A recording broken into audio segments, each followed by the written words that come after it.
मैं सूर्यकांत केळकर भारत रक्षा मंच का राष्ट्रीय संयोजक हूं और उसी के काम से महाराष्ट्र में प्रवास पे आया था।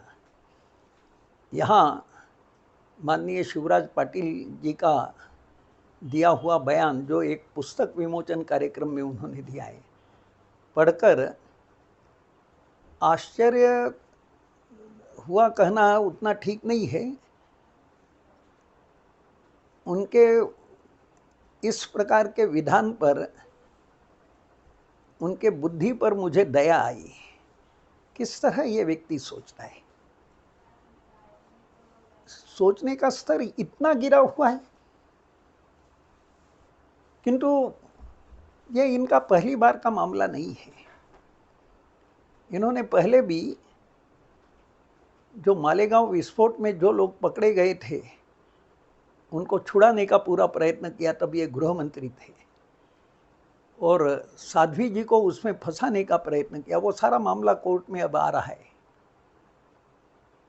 और उसी समय इन्होंने एक नया शब्द प्रयोग किया था, मुस्लिम आतंकवाद को ढकने के लिए, उसे छिपाने के लिए, मुस्लिम आतंकवाद पर चादर डालने के लिए इन्होंने एक नया शब्द उस समय दिया, भगवा आतंकवाद या हिंदू आतंकवाद।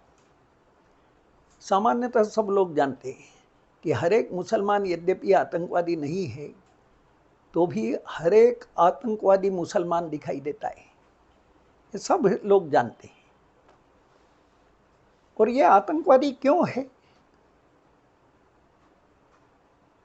वो आतंकवादी कहता है कि मैं जिहादी हूं, वो स्वयं कह रहा है कि मैं जिहादी हूं। और ये जिहाद की प्रेरणा उसे कहां से मिली? कुरान से मिली। ये भी वही कह रहा है, आतंकवादी कह रहे हैं, एक दो नहीं, प्रायः प्रत्येक आतंकवादी ये कहता है कि उसकी प्रेरणा कुरान से है। शिवराज पाटिल ने यह तो मंजूर किया ही है कि कुरान में जिहाद कहा है। कम से कम उन्होंने अपने इस विचित्र वक्तव्य में यह तो माना कि कुरान में जिहाद है। सामान्यतः यह छिपाने का प्रयत्न चलता है कि कुरान में मुसलमानों को जिहाद करने का आदेश दिया है। और जिहाद का अर्थ यह है कि जो मुस्लिम मत है वो एक विशिष्ट मत है, उस मत को जो नहीं मानेगा वो काफिर है, ये कुरान का कहना है। और उस काफिर को समाप्त करो, यह भी कुरान का आदेश है। और यह बात शिवराज पाटिल ने एक तरह मंजूर की कि ये बातें कुरान में है, कुरान का जिहाद में ये जिहाद है ऐसा। और विचित्र बात यह है कि ये उन्होंने पहले के समान ही फिर से ये जो जंगलीपन है एक तरह से कि मेरा मत नहीं मानते हो तो आप काफिर है और आपको खत्म करना चाहिए, ये जंगलीपन है, ये मनुष्यता नहीं है। किंतु इस जंगलीपन को ढाकने का, छिपाने का, चादर डालने का प्रयत्न एक बार फिर से शिवराज पाटिल जी ने किया है। उन्होंने कहा है कि जिहाद तो भगवत गीता में और बाइबल में भी है। उन्होंने भगवत गीता पढ़ी है क्या? उन्होंने बाइबल पढ़ा है क्या? उन्होंने कुरान भी पढ़ा है क्या? पुस्तक विमोचन करने गए थे, उस पुस्तक पे बोलते हैं। किंतु जो अति विद्वान होते ना, वो ऐसा ही कुछ तो भी बोलते हैं। शायद ये उनके ऊपर उम्र का प्रभाव होगा।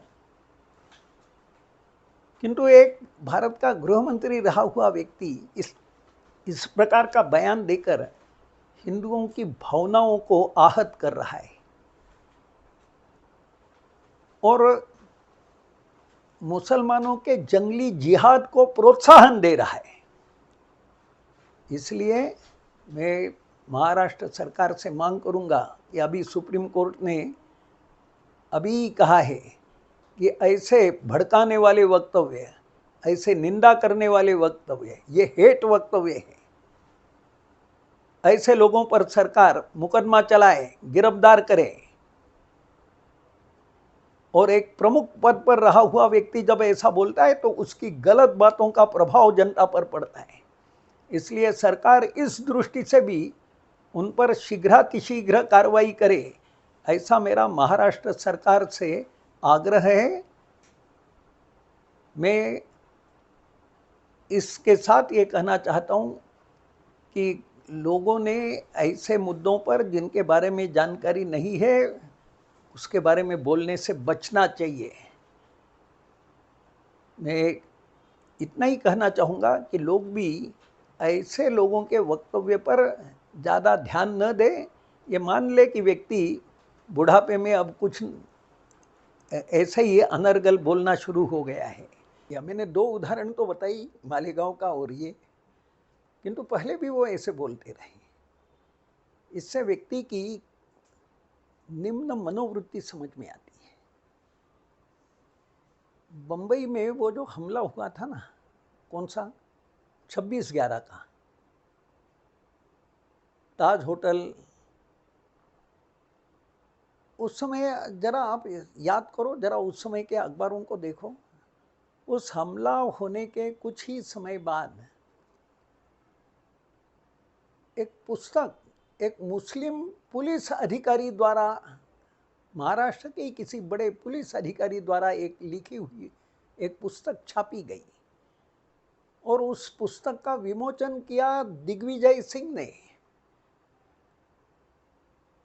उसमें भी शायद ये पाटिल रहे होंगे और इन्होंने उस पुस्तक द्वारा ये बताने का प्रयत्न किया कि बंबई में जो हमला हुआ वो आरएसएस के द्वारा आयोजित था और उनका प्रयत्न था कि राष्ट्रीय स्वयंसेवक संघ के सरसंघ चालक मोहनराव भागवत को बदनाम करने का, उनको पकड़ने का।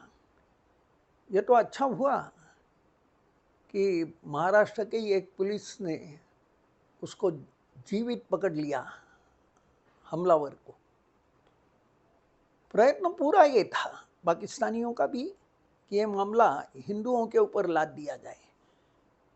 पाकिस्तान ने ये करना तो समझ में आता है, किंतु पाकिस्तान के उस षड्यंत्र में हमारे देश का गृह मंत्री भी शामिल होता है। ये लज्जास्पद है। ये देश के लिए बहुत बड़ी हानि पहुंचाने वाली बात थी। ये तो अच्छा हुआ कि वो एक सिपाही ने उसको जीवित पकड़ लिया, क्या नाम उसका, आतंकवादी को, कसाब को, और सारा मामला धीरे धीरे सामने आ गया। किंतु गृह मंत्री का क्या प्रयत्न था? पाकिस्तान से आए हुए आतंकवादियों को बचाना, जो ताज होटल में छिप करके पुलिस पर गोलियां दाग रहे, उनको बचाना, और फंसाना किनको है? तो राष्ट्रीय स्वयंसेवक संघ को। बेशर्मी की हद है भाई। व्यक्ति इतना नीचे गिरकर काम कर सकता है देश विरोध में, और विचित्र बात यह लगती है कि वो देश का गृह मंत्री है। ऐसे लोगों के हाथ में कैसे देश सुरक्षित रहेगा? और इसीलिए देश की जनता ने ऐसे लोगों को निकाल बाहर कर दिया सत्ता से। और सौभाग्य की बात है कि देश में एक ऐसी सरकार आई जो 370 को ख़त्म करती है, 370 के साथ कश्मीर का कैंसर ख़त्म करती है, बांग्लादेशी घुसपैठ को रोकने का प्रयत्न करती है, सीएए एनआरसी लाती है। इस कारण भी ये लोग अब तिलमिला रहे हैं। और कोई आश्चर्य नहीं कि ये लोग देश में हिंदू मुस्लिम उपद्रव शुरू करें। मुझे ये बहुत बड़ी संभावना लगती है कि जो लोग अभी तक इस प्रकार के काम में लगे हुए थे, अब सत्ता से बाहर हो गए, तो देश में नफरत का वातावरण फैला करके, हिंदू मुसलमानों में झगड़ा लगाने का प्रयत्न करके, ये देश में सांप्रदायिक दंगे कराने का प्रयत्न करेंगे, ऐसा मुझे बहुत लगता है।